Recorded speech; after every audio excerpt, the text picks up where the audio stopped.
In the early 1900s, it's estimated that a fifth of all the ships in the world were made right here on the River Clyde. But perhaps the most famous ship of all was the QE2. Work began on the QE2 in July 1965, and Ronnie Kerr was a young apprentice at the time.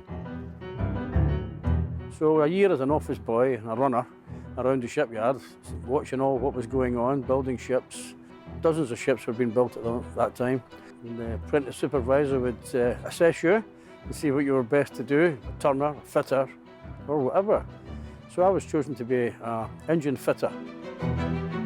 Everything was built in the shipyard. Very little was actually brought in from the outside. We made everything on site. So it was a great apprenticeship to see all that. And then the highlight of that, in my second year, there was a rumour going around that Cunard Line would like to build a new liner to replace the Queen Mary and the Queen Elizabeth. It was nicknamed Q4. And I remember when the order was finally placed with the shipyard, there was a lot of euphoria within the town.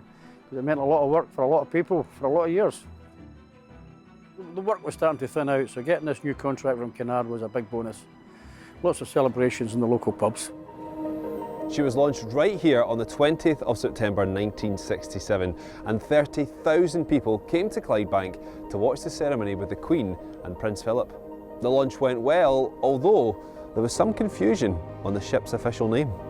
All the apprentices, everybody was there, standing in the crowds, you know, along the sides, you know, so just wherever you could. I mean, you didn't need a vantage point because you were looking up at this thing, you know.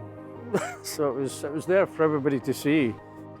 Again, the name was kept secret until the day of the launch. So there was a lot of speculation regarding the name, you know, Victoria, Queen Anne. Winston Churchill was kicked around, and I'm sure a lot of people will remember a lot of the speculation and all the names. And then the day came, herself and Her Majesty came to launch the ship. She actually said, I named the ship Queen Elizabeth II. I named this ship Queen Elizabeth II. In actual fact, the ship was Queen Elizabeth II, i.e. the second Queen Elizabeth. So there was a lot of kind of intake of breath there. And within the people were thronged around the ship, because I remember somebody saying, well, in Scotland, she's not Queen Elizabeth II, she's Queen Elizabeth I in Scotland. But we won't go into that. Yeah, just launched from over there, where the college is. The tail end of the slipways are still evident. Just beyond that, it was the platform they built for the royal party, for the launching, for Her Majesty coming to launch the ship that day. And we were all round about, you know, just round about this area, you know. It was thousands of people. She was launched and with great aplomb. Oh, it was electric. I mean, could you think that wasn't just a ship, it was a Cunard transatlantic liner. I mean, it was, as they said at the time, the last of the breed. There'll never be another one. But it's quite eerie standing here, knowing what I know and seeing what I remember, you know. Great place. But, there we are, we move on. It's estimated that over the 19th and 20th centuries, around 30,000 ships were made here on the Clyde. Sadly though, the shipbuilding industry has since been in decline, but for those who helped build the ships, they can look back with pride knowing that they played their part in history. The history of the ship is, it's just sewn right into the whole of the history of the Clyde.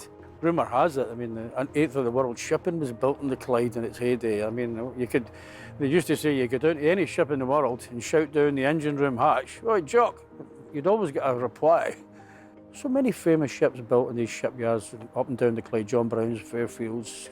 But the QE2 seems to stand out in most people's mind in kind of modern history. And to be involved in that, the building of her, and actually sailing on her, is quite an honour, to be honest with you.